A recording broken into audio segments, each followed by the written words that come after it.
Yogi Berra says, when you come to a fork in the road, take it. You look back over your years and everything seems to be in a straight line. But you go back and look ahead to where you are now, and it's full of zigs and zags.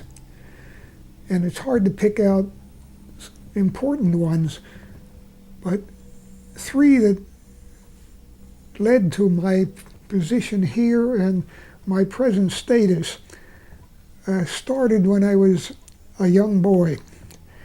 I had a brother who was 9 years older than me, and he attended Lehigh as an engineer, and after graduating stayed on for a master's degree and did some teaching, so that from about my age 8 until maybe 14, 15, Lehigh was in my mind, because my dad was also a graduate of that school. We went to ball games and visited him frequently. So when it came the time for me to decide on what to do in high school, I started out in the science emphasis in the freshman and sophomore years. And then I became increasingly doubtful about that. During catechetical instruction, when I was 14, 15 years old, the pastor worked on me to consider the ministry, and my parents did too. My father was a very active member of the congregation, vice president of the council, superintendent of Sunday school. You ask him to do something, he did it in the church. And so I began to think about doing something other than science. And in my junior and senior years, I switched to the arts program in high school. But I still had in the back of my mind I wanted to go to Lehigh. And my brother said, no, you don't. You go to Lehigh as an engineer. He had a typical engineer's view of the arts college. And he started to push me toward Penn State, which I didn't particularly like. But he took me up to Penn State and showed me around, and I actually applied to State and was accepted. I got a letter accepting me and saying, now send in your deposit. And this brought the thing to a crisis. About the same time, the pastor was still working on me, and he brought Levering Tyson, the president of Muhlenberg College, to the house. I didn't realize until then that Levering and my dad had been colleagues on the faculty of the Reading High School in their early days. Well, I couldn't get to first base with Muhlenberg. Muhlenberg was that pipsqueak college we passed in Allentown as we went to Bethlehem to visit Lehigh. So I said to my brother, I want to go to Lehigh. So he says, okay, you'll be an engineer. So I applied and was quickly accepted into the engineering program at Lehigh, but quickly discovered it was a sad mistake. I was very unhappy in the work and found myself not prepared for it. There I was in my freshman year taking analytical geometry and calculus, physics, mechanics of heat and light, chemistry, none of which had any prerequisites for. So I went to see the dean of the Arts College, and he said, you should shift to the Arts College. And I did, with a potential major in history. But Lehigh had a requirement for all its students that they attend training in ROTC. Everybody who wasn't in the band had to be in ROTC. And strangely enough, I found it kind of interesting. My interest in history had led me in my earlier days, and when I was, I guess, in junior high school, to spend one summer reading and studying World War I, which we called in those days the World War.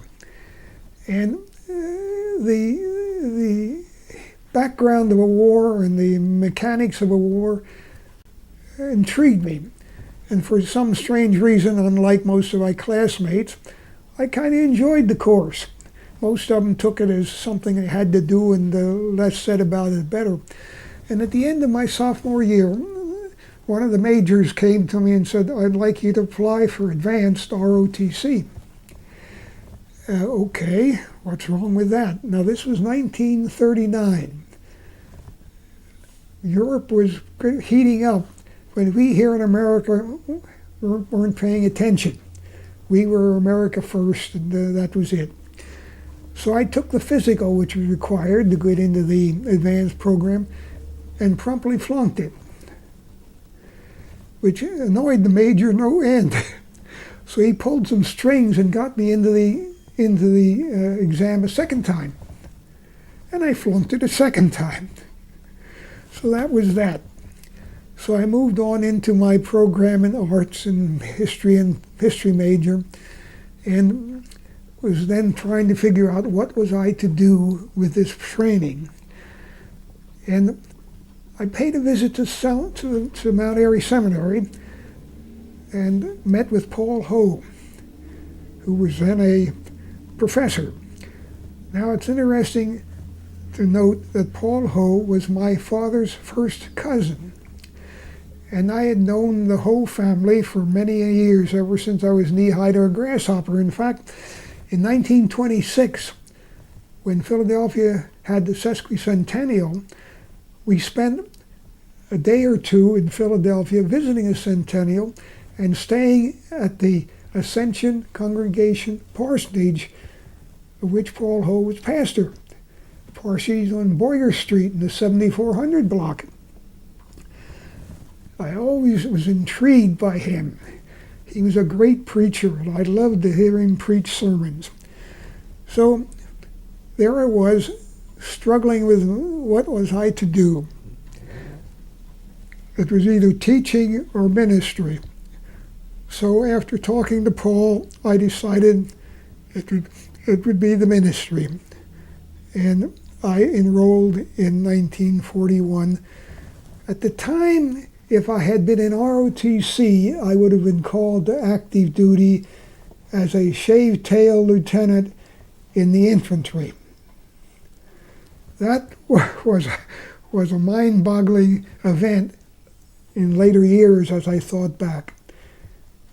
To be suddenly taken into a conflict like World War II when I had been preparing for something else was, as I said, mind-boggling. Most of my classmates who took advanced work came out of the war as colonels. Several of them stayed in and made their career brigadier general, lieutenant general.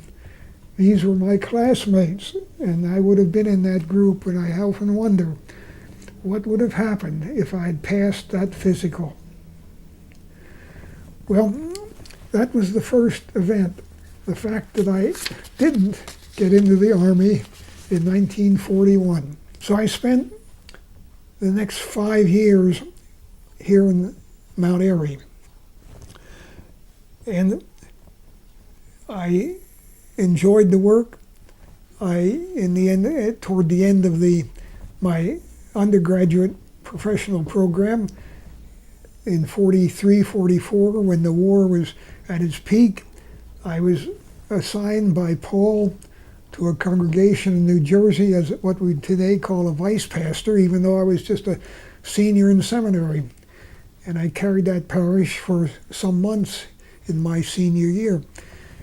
And then, about that time, Dr. Reed was coming to retirement, and Paul, in 1945, became president. At the same time, I got my STM, and I was starting work at Penn because my teaching responsibility was with Fred Nolde, and I took graduate work in education at Penn. During this second year of my fellowship, the 45, 46, when Paul was president, I went to him one time and said, look, with all the V-12 program of the Navy and the returning GIs and the draft and so forth, and I see you're struggling with some of this. Since I'm around, I'll be glad to give you a hand if you need me. And not much later, to my surprise, he said, how would you like to become a member of the staff? Well, that was a change, because President Fisher of the Ministerium had talked to me about taking a congregation, in a little small congregation in the Philadelphia area, so that I could continue my work at Penn while serving a parish and getting experience and earning a salary. So when Paul came to me and said, would you like to become a member of the staff, I said, this is an interesting thought. Ed Horn, who was registrar as well as an assistant professor and treasurer of the seminary, had made a decision to go to Germantown, Trinity, Germantown as its pastor. I was to take over from Ed, although I wouldn't do the teaching he had been doing because it was in church administration, which I didn't know anything about, of much consequence at least. So in the late spring of '46, I was called to the seminary as registrar and quickly became treasurer. I said to Paul, I don't know anything about being treasurer of an institution. He said, well, you don't need to be. Miss Ost will take care of everything. All you got to do is sign the checks. So I became treasurer, and that changed things drastically. Another milestone which came sort of out of the blue. And there I stayed doing all kinds of things over the next numerous years. In 1986, when John Reynolds was president, the third milestone, which leads me to today, occurred. I always assumed that he was behind the move, but I'm not sure. A motion was made at a meeting of the Board of Trustees, or Board of Directors as it was known in those days, that I be permitted upon retirement to remain in my house on campus. At the time, it didn't seem like such a great thing to think about. Doris and I were talking about, where we would go when I retired. But it solved the problem, at least temporarily. I always figured it because she was somewhat younger than I, that she would outlive me, and it would be up to her to decide what to do. But unfortunately, that wasn't to be the case. And so within a half a dozen years or so, she was deceased, and there I was. And it is amazing. I think the fact that I'm still alive is in part due to the fact that I stayed on campus. It gave me a purpose, something to do. And the presidents since then have been most generous in helping me find things to do which are also helpful to the seminary. And so there you have 3 milestones out of a number of my lifetime, which I think explain why I'm here today. It has been a tremendous experience, but one of the memories you may find surprising, the memory of working with the Women's Auxiliary. That group did marvels for this institution. When I was a young fella in the parish, as a teenager and earlier, I recognized the place of women in the congregation. They were always busy, always doing something, always taking care of things. But having never served a parish of my own, only being, as I say, supply pastor for several congregations, I really never got to know the inner workings of a parish.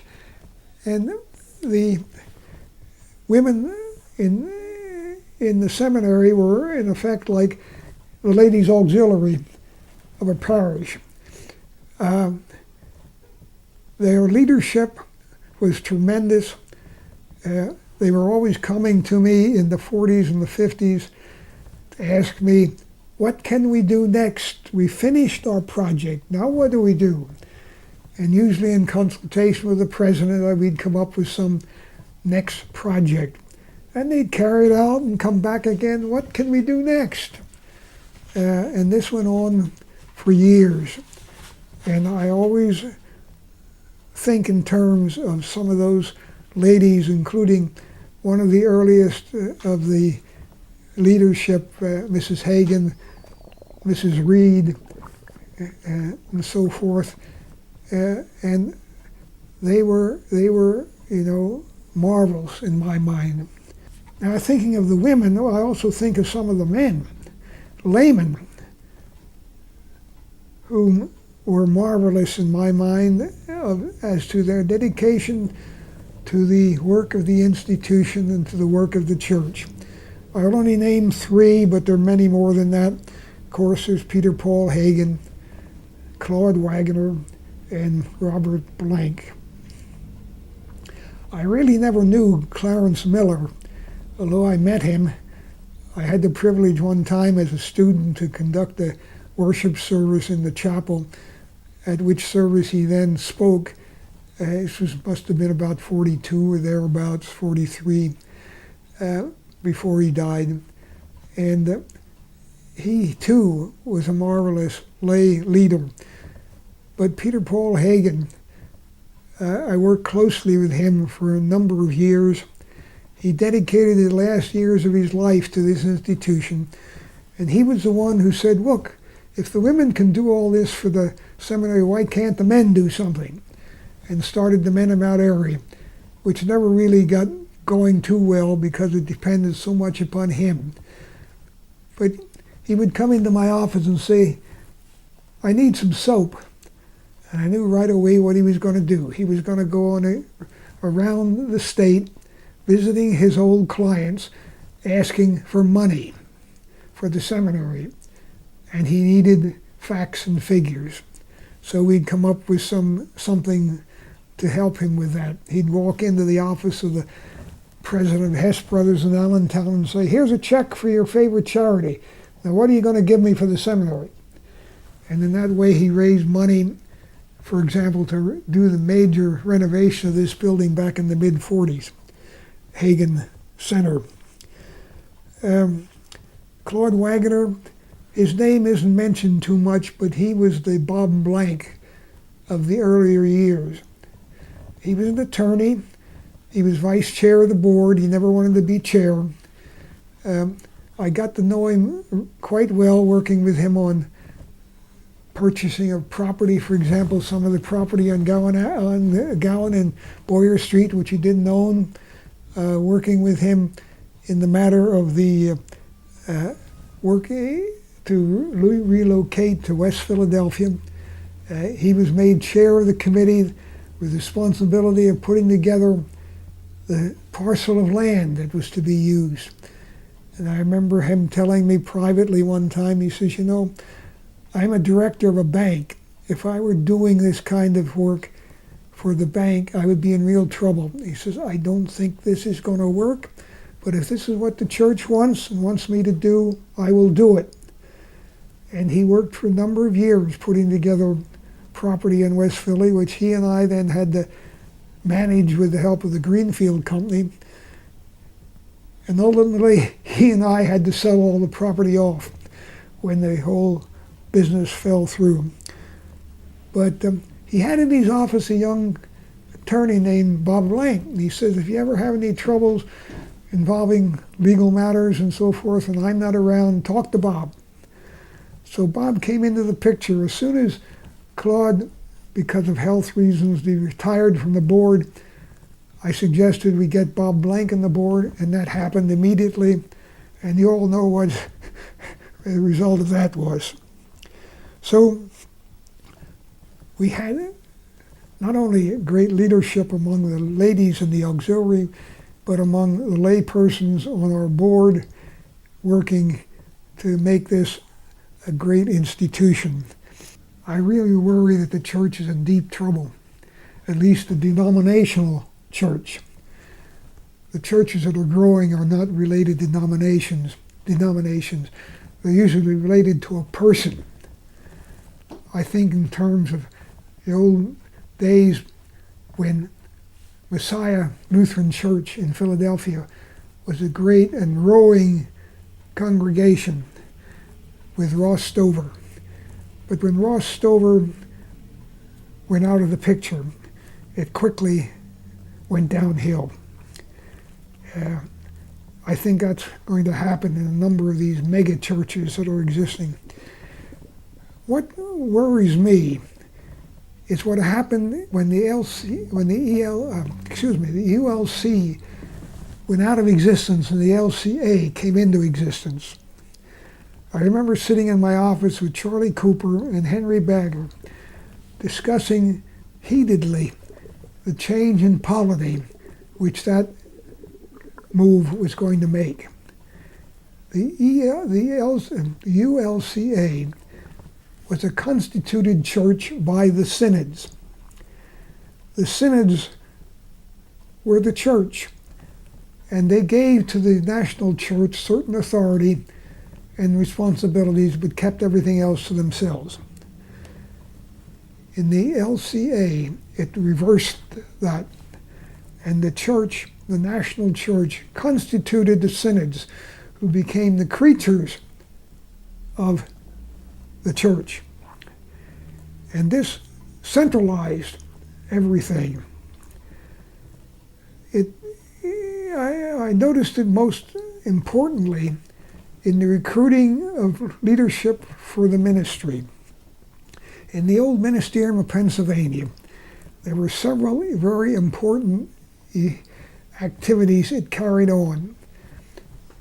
Home missions, education, evangelism, and so forth. They were synod responsibilities. The national church did foreign missions and publications. The national church didn't have anything to say, or didn't have much to say in the area of seminary education, for example. That was up to the synods. The synods recruited. They had the committee, the Board of Christian Education of the ministerium had a student work committee. The executive secretary, Earl Ron, and before him, I guess it was Earl Erb, he may have been after Earl. In any event, they carried on the responsibility of recruiting through the pastors. The pastors were the primary recruiting agents. The synod, the ministerium, provided them with various and sundry aids.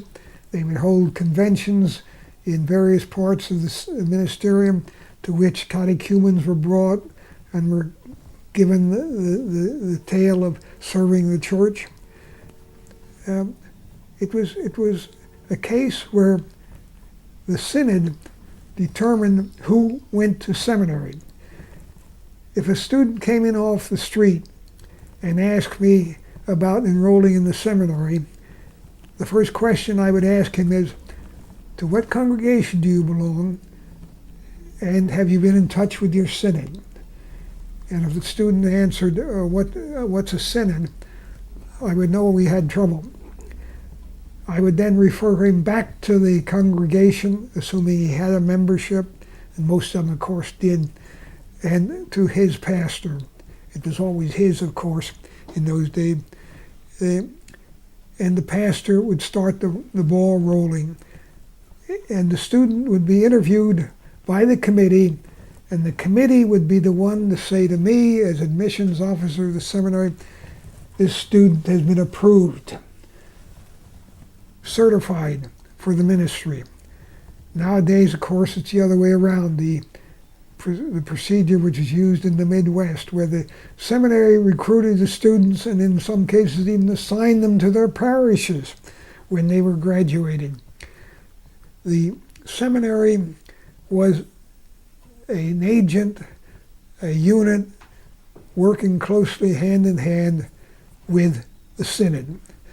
And I would be in touch with the comparable committees of our synods, calling them, talking to them about prospective students. The student work committee of the ministerium would go to Muhlenberg College twice a year for a 2-day meeting. meeting students at 10-minute intervals over a 2-day period, dozens and dozens of prospective students. And by the time they got to seminary, we knew them all, with rare exceptions.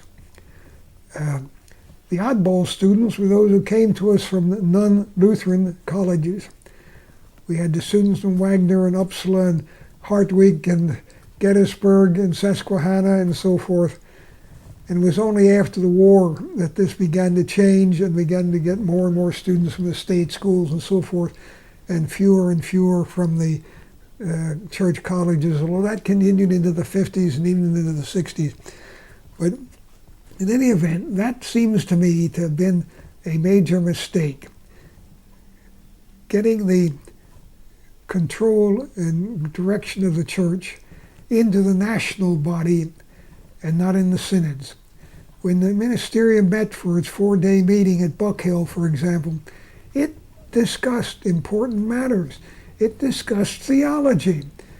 It had committees on the meaning of the communion and had reports from such committees. Theology was part of the meeting of the ministerium, and this was true in other synods as well. I remember when Ed Perry became active on this board, the bishop of the upstate or Upper New York Synod, he said he wanted to get rid of this business of having various and sundry drives and capital appeals. He wanted to put everything on the budget of the synod. I said, Ed, this will not work. People like to be related to the institutions and agencies they support, and no better way than this than to have the synods running such agencies and institutions and having the people of the congregation directly supporting them. I remember in my own experience in the Reading Conference of the Reading Intermission Society, which had its own pastor and it had its own work and schedule, and our congregation would annually collect money for the Reading Intermission Society, something which nowadays would be unheard of. You get everything from the top down. So my feeling is that the structure of the church, which is presently in existence, is in a sense harming the church by taking the people away from the local area activities, which were in many cases the heart and soul of the congregation's outreach. I feel a little bit of pity for those going out into the parish these days because they have a tremendous job. Preaching and teaching and pastoral visiting were so important in the earlier days. The pastor was looked up to in the community as a leader in the community. I remember when I served briefly with Emma Weber up in Pottsville at Trinity Church, going to a meeting of the ministerial group of Pottsville and sitting there and watching the members chatter and chatter. I said, wait a minute, why haven't we started this meeting? It's past the time. Oh, Emma Weber isn't here yet. It was a case of him being paramount in the minds of people in the community, even who weren't members of the congregation. He was a leader and was known for his work among the members of the parish. This was during the end of the war, and he had an arrangement with the telegraph office. Whenever a War Department telegram came announcing a death, he had an arrangement whereby the telegraph office would call him, and he would be at the house when the telegram arrived. I mean, serving the people in their needs. And how you do it is, of course, the big problem in this day and age.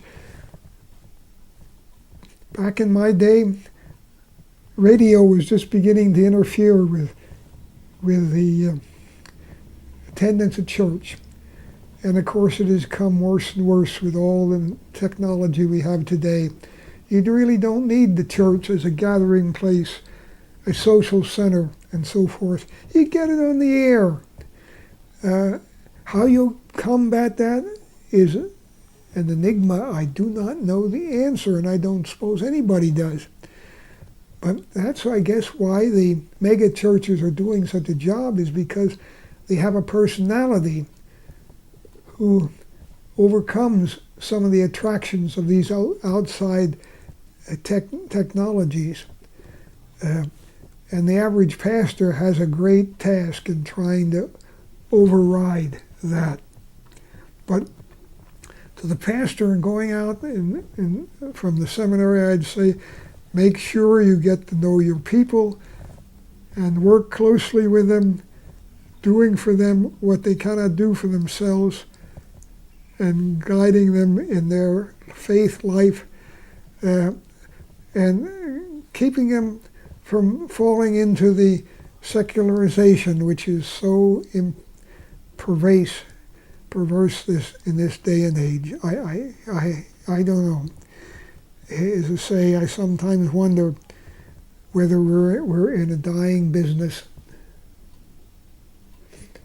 But there have been cycles, but this cycle is being affected so importantly by technology that we don't know how to deal with it. By the way, in mentioning people of the seminary who were important over the years, I didn't mention the presidents, but they have all been wonderful to me, and not the least being our present president in his vision for the institution. But I've been privileged to serve under 9 of the 11 presidents. In the first 40 years or so, we didn't have a president. So I don't go back that far. I don't go back to the Jacobs. I never knew them. I wish I had. Luther Reed was my first one. But Paul Ho, I often wondered what he would have done with the seminary if he had been allowed to live a little longer. He only served, I guess it was 6 years, and in the latter years of those 6 years he was in bad health. And it was amazing to see him struggling with his health to overcome it and still lead the institution. That picture up on the wall reminds me daily of him. As I say, he was a great preacher and a great pastor. He could tell stories that in his evangelism course, which had the students sitting on the edge of their chairs. When we scheduled the course in evangelism, we had to schedule it in the chapel because too many people elected it and we didn't have a classroom big enough for it. But I remember one time being at a church service where he hadn't been told specifically what the service was about other than it was an anniversary service. And when he got into the chancel, he saw that sitting down in front of him, in front of the pews, were all the children. It was really a service at which the children were being highlighted. And so he switched his sermon and preached another one, not the one he had planned. And he had those children eating out of his hand. And one day he said, I lost my trend of thought. One of the little boys got up and started to imitate him, standing in front of the pulpit, waving his arms. He said it was amazing, but he adapted. And he talked to the people, and the people would just sit there and listen. That's the kind of preachers we don't have many of these days, because so many of those mega preachers are preaching at the end of time and so forth. Although I heard one the other day, I happened to pass it by, who was saying the world isn't coming to an end. It can't come to the end because it says in the Bible, forever and ever the world will go on. So, oh well, it's the apocalyptic emphasis in so much of the evangelistic preaching today that isn't doing our people much good. it really isn't anything I'm proud of, or it isn't anything I did. I guess it's the genes, because I come from, on the male side of my family, from rather short-lived people. My mother's family, on the other hand, did live into the 80s and 90s, but I don't feel any different today than I did 30, 40 years ago, I don't think. The only thing I recognize is that maybe I'll not get up tomorrow, which wasn't as important 20 or 30 or 40 years ago. But I'm ready. I hope I just don't have to hang around for a while as my mother did. She had a stroke and lived 2 years beyond it, and she kept asking, why can't I die? It's a feeling we get, but I can't do anything about it. But we have our hope. Well, I put in a good many hours, I can tell you that. But the point is, I don't know whether I did all the jobs well. In the old days, the seminary didn't have much of administration. When I came on board, the administration consisted of the president, who was a professor and got $300 a year for being president, a bookkeeper, and a secretary, and me. And we cared for everything. Anything that came up, one of the four of us did it. If we didn't do it, it didn't get done. So when Oral Ron would call me and say, we're going to have a Reformation Day offering, we need to get together and work up the brochure, okay, come right by in my office and we'll work something up. You did it, because nobody else was available to do it. And it's only when Higas came into the picture that things began to change rapidly, because he came from a more of a management background, having run Chicago for a while and then seminary at Gettysburg. But he said, oh, look, how can you be superintendent of building and grounds? We've got to get somebody in full time on that. How can you do this? How can you do that? So over a period of a few years, we began to add staff right and left.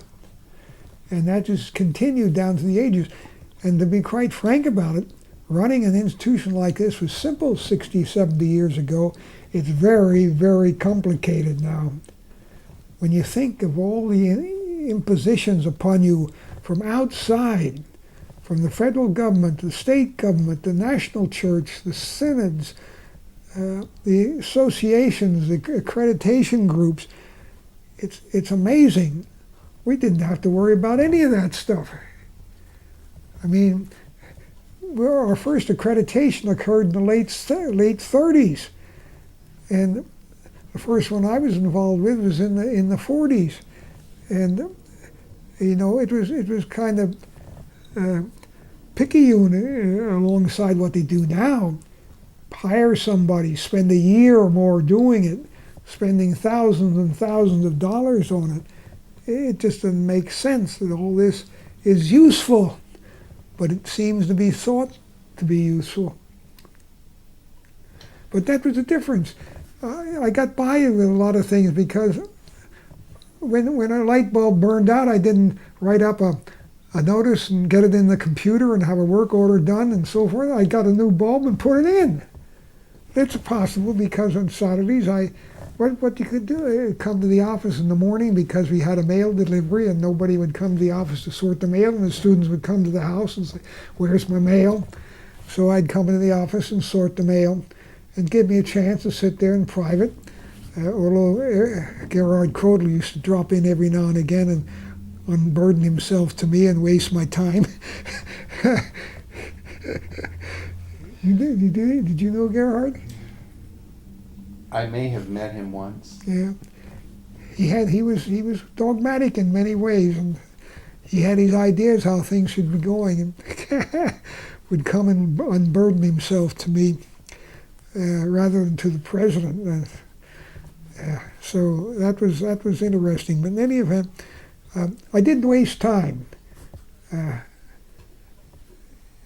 I was in effect on duty 7 days a week because my house, originally I lived in what became the Jacobs, the Jacobs apartment, and with the North Dormitory right alongside me, and an old dorm right across the street, across the driveway, and my doorbell would ring at all times of day and night, and my phone would ring. We don't have electricity in the E section. Well, we didn't have anybody on duty at night except in the wintertime when the engineer was on duty in the powerhouse. So I'd have to get down and get whoever's on duty and say, let's go with the dorm and find out what the trouble is. The old circuits used to blow out frequently in that building. One of the things Women's Auxiliary collected, they updated the electricity system in that building. But something happened, you had to take care of it. I mean, the police officer comes to my door and knocks and said, one of your students has just jumped in front of a train down at the other main station. You better get on it. That kind of thing. And one night, our doorbell rang, and I opened the door, and there was an old lady, Mrs. Charles Jacobs, who lived down on Boyer Street. She'd wandered away from the house and turned up where she had lived as a child, in that house. So I had to get her back home. But, all kinds of things happened. It's the kind of thing that the old-time pastor had to do in many cases. And modern pastors sometimes say, that's not my job. Find Mr. So-and-so, he'll take care of you. But you found the time to do what was needed to be done. And sometimes you regretted you couldn't do more than you did, but you got away with it, and that's the way the things turned out. But as I say, except for some health problems this day and age, at 90 I don't think any differently or operate any differently than I did at 60 or 50 or 40. If the body would hold out, things would be a lot better, but that isn't in the nature of things. One thing they had to do was string temporary electric lines, because the electric lines came out of the main dorm through the apartment buildings over to the refectory. And they wanted to splice between the source of the power, which is the main dorm, and behind the refectory, and get the two houses out of the system, because the two houses are going to come down. And they said, where are these lines? I said, oh, follow me. And we went behind the Jacobs building. I said, well, dig here, but you dig carefully, because these are trench laid. They aren't in conduit. So the old backhoe guy looked at me and said, okay. He started to dig. He stopped and says, there they are. So what they did was they cut them at that point and put overhead wires from there over to the dormitory to bypass the two buildings which were coming down. But I think that startled them.